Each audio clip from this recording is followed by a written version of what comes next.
as the cold rain soaked the streets of Portland, Oregon. Thomas Klein sat alone in his car, parked across the street from the prison. His hands trembled, gripping the steering wheel tighter as he watched her step out of the prison gates. Megan Carter, an ex-convict who had once been the center of a highly publicized trial, was about to be released. Thomas had never intended for things to escalate this way, never thought it would end in murder.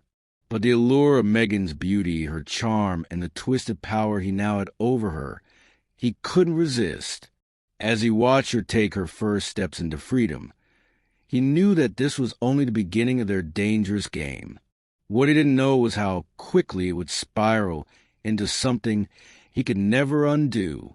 Welcome back to Mystery Crime Vaults, where the darkest secrets and most chilling true crime cases are unlocked.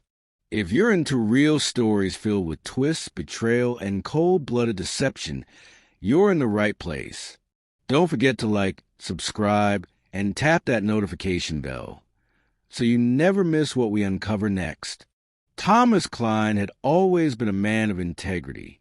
A well-respected parole officer in the small town of Portland, he prided himself on maintaining a moral code. But when he had been assigned to monitor Megan Carter, a former convict convicted of armed robbery and murder, his professional boundaries began to blur. Megan had spent 5 years in prison, and during her time behind bars, she had gained a reputation. Some called her a manipulator, others a survivor. But Thomas saw her differently. To him, she was just another case, a person who needed guidance. However, his perception started to change the moment he saw her in person. Her icy blue eyes and fiery red hair were enough to catch anyone's attention, but it was her confidence, her ability to charm anyone that crossed her path, that was truly dangerous. Megan had a way of making people feel like they were the most important person in the room, and for Thomas, that was both intoxicating and terrifying. Their first meeting was supposed to be a routine check-in. Thomas had done this hundreds of times before, but when he saw her smile and heard her laugh, he found himself drawn to her in a way he had never been before. It was a feeling that confused him, unsettled him, and ultimately captivated him.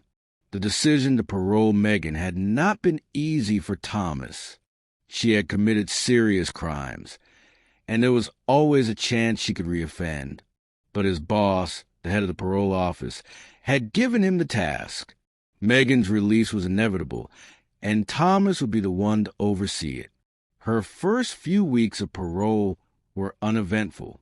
Thomas conducted his regular visits, ensuring Megan followed the rules. But as time passed, he began to see the cracks in her tough exterior. She had been hardened by her time in prison, but she was also deeply vulnerable. And when she opened up to him about her past, her troubled childhood, and the choices she had made, Thomas couldn't help but feel sympathy for her. She began confiding in him about things no parole officer was meant to hear. Stories about her time in prison, the people she had hurt, and the anger that still burned inside her. But it was during these conversations that a dangerous intimacy began to grow between them. One evening, after a particularly long meeting, Megan invited Thomas to a local bar. She said it was just to relax, to unwind after a long day. Thomas, though wary, accepted the invitation. The bar was dimly lit, filled with the low hum of chatter and the clink of glasses. As they sat at a secluded table in the back, Megan's playful teasing turned into something more seductive. She leaned in, her perfume sweet and intoxicating. Thomas, caught off guard, felt a spark ignite between them. He knew he should leave, knew that this was a line he should not cross, but the allure of her presence was too much to resist. Megan reached across the table and placed her hand over his. Her fingers were cold, but her touch sent a shiver down his spine.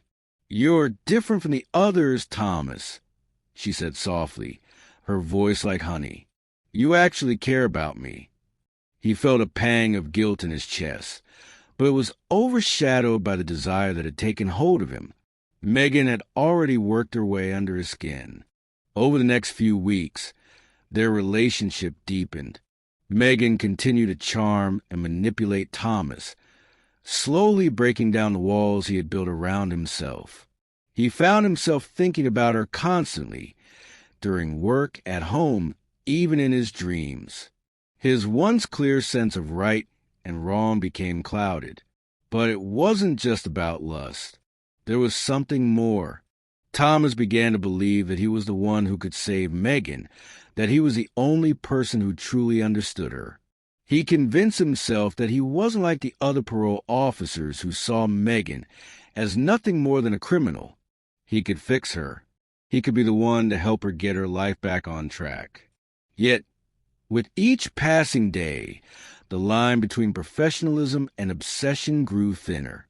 The more time he spent with her, the harder it became to distinguish his feelings for her from his duty.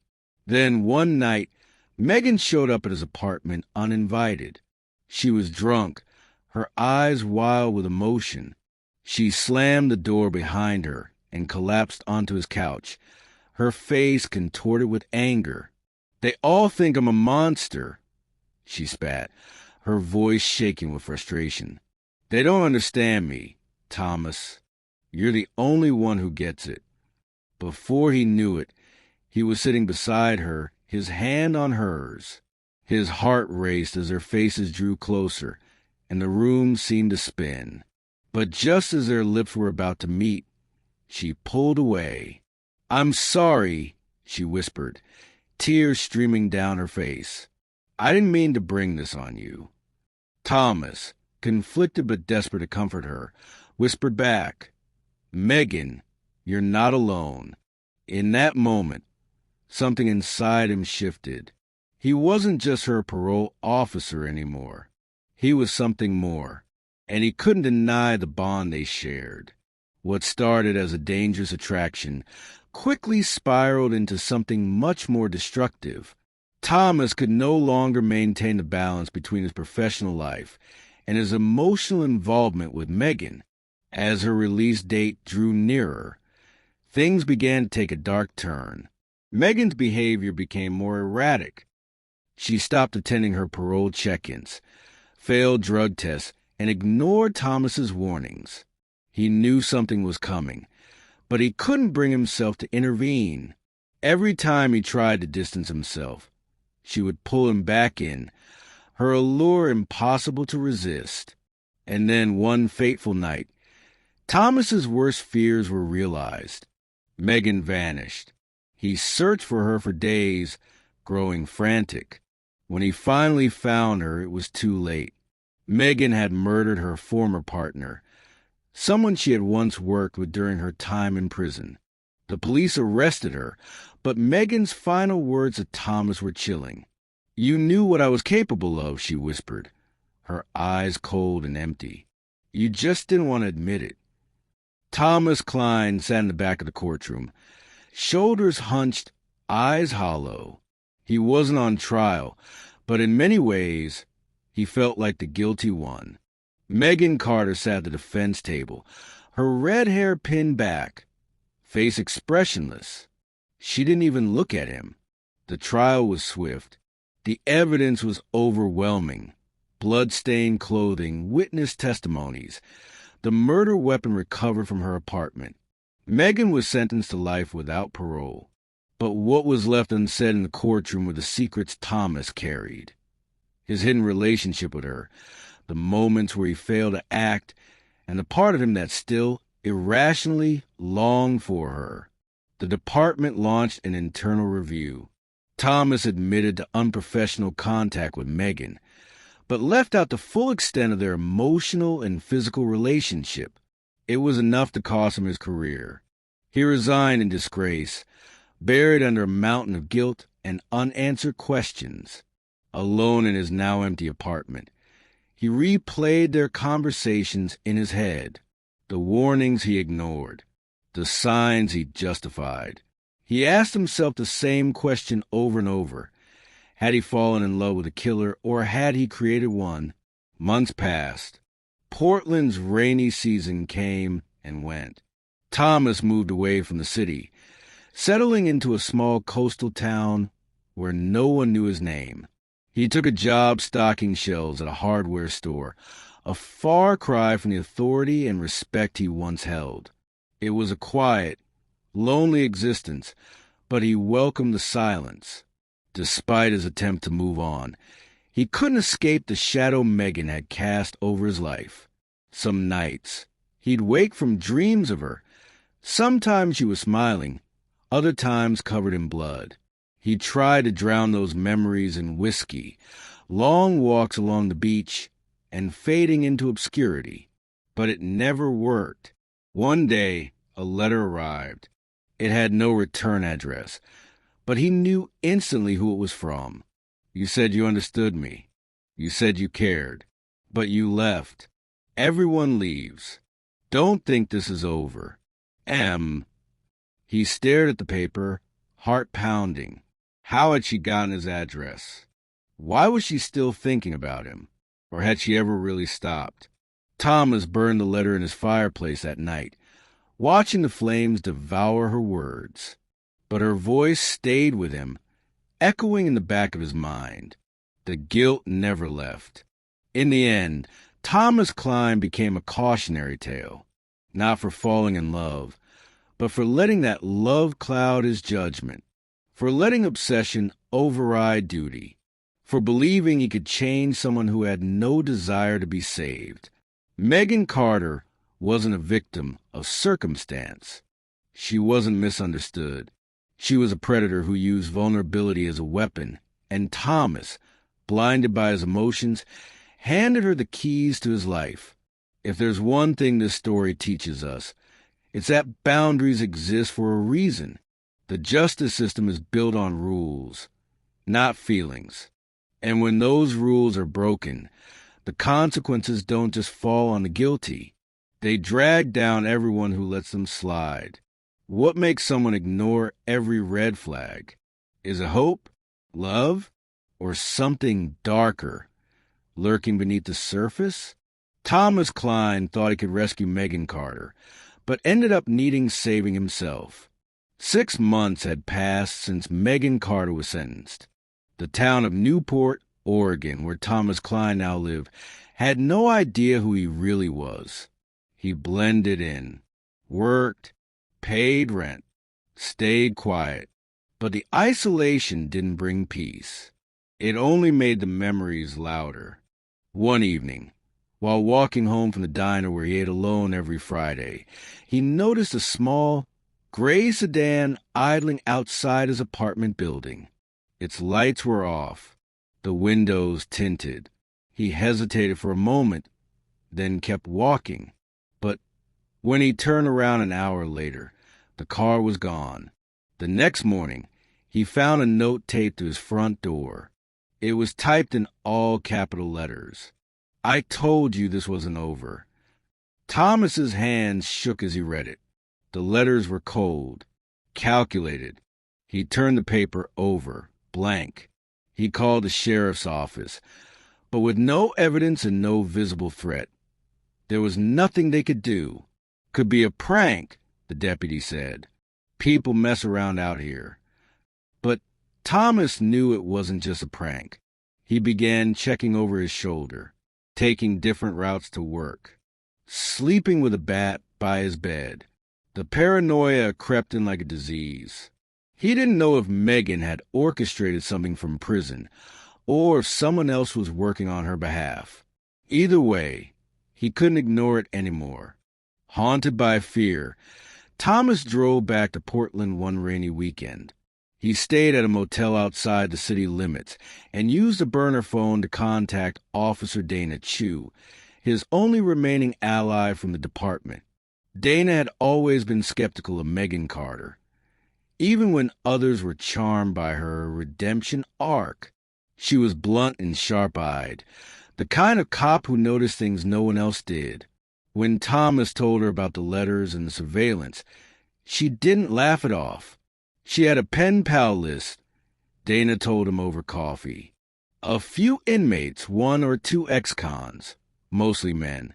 But there was one woman, Christabel, paroled last year.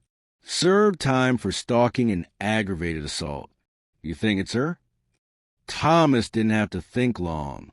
I don't know, but if Megan wanted someone to keep tabs on me, she could. Dana leaned in.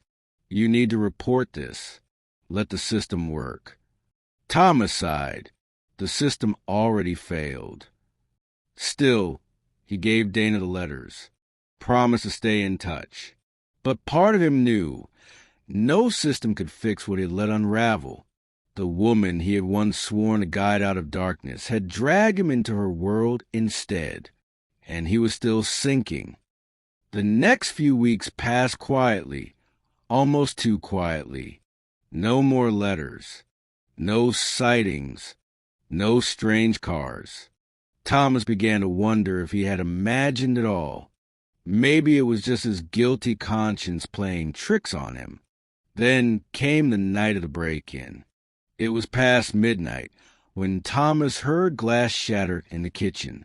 He grabbed the bat and moved slowly down the hall, heart pounding like a drumbeat in his chest. He called out, no answer.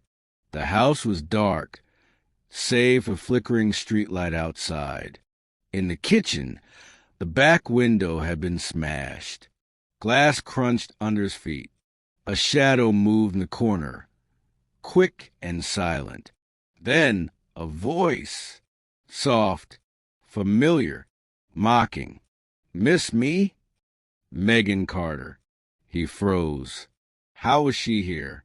She was supposed to be locked up for life. She stepped forward, face partially lit by the moonlight. Her hair was shorter, and she looked thinner, but the fire in her eyes hadn't dimmed. I told you this wasn't over, she whispered, then lunged at him with a kitchen knife. Thomas dodged, swinging the bat. It connected with her arm, knocking the blade loose. She shrieked but didn't fall. They struggled, grappling across the countertop.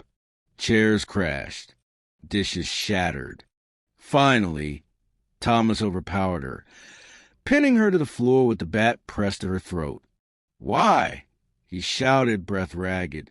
Why come back?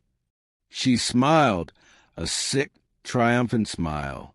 Because you love me, and I wanted to see if you still did. The police arrived minutes later, thanks to a silent alarm Dana had insisted he install before leaving Portland. Megan was arrested again, this time with additional charges: escape, attempted murder, and unlawful entry. The truth came out in the investigation. She had escaped during a prison transfer 2 months earlier, hitching rides and using fake IDs to travel. She had been hiding in plain sight, watching Thomas, leaving messages, waiting for the perfect moment. Christabel, her pen pal and accomplice, had helped her flee the state and likely planted the original notes. The department was stunned. Security protocols had failed. Questions were raised. How could someone so dangerous go unnoticed for so long? Dana Chu visited Thomas in the hospital.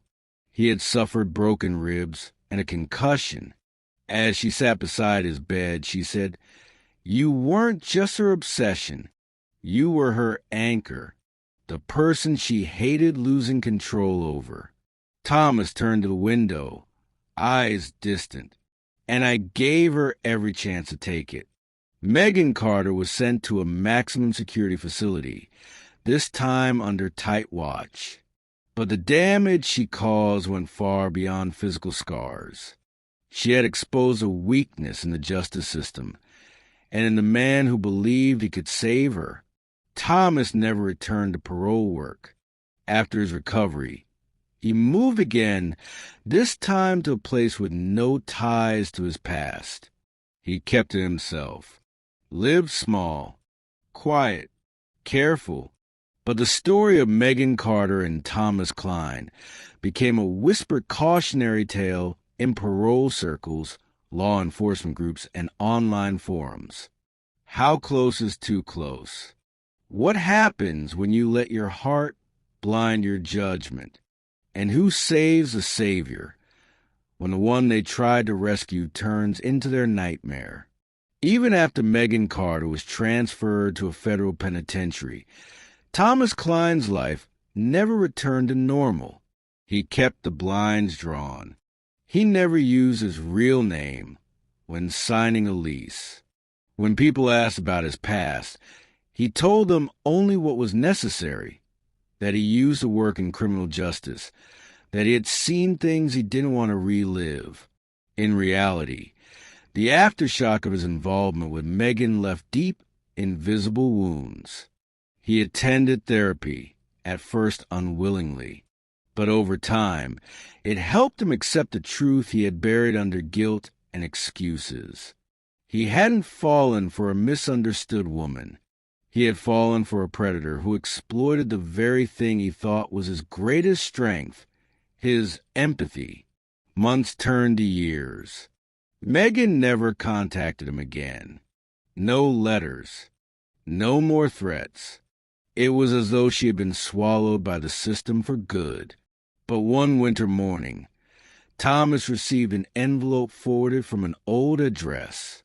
It was from the Oregon Department of Corrections. He stared at it for hours before opening it. Inside was a one-line memo. Inmate Carter, Megan, ID number 431128. Deceased. No further details. No explanation. Just one word that seemed both impossible and inevitable. Deceased. He called Dana Chu, who still worked in internal affairs. She told him what she knew. Megan died in solitary. They said it was a suicide, but with her, you never know. Thomas didn't respond. He just stared at the floor, his fingers curling tightly around the edge of the counter. Megan Carter was gone, but the hole she left behind? Still wide open. There are many kinds of killers in the world. Some use weapons. Others use words.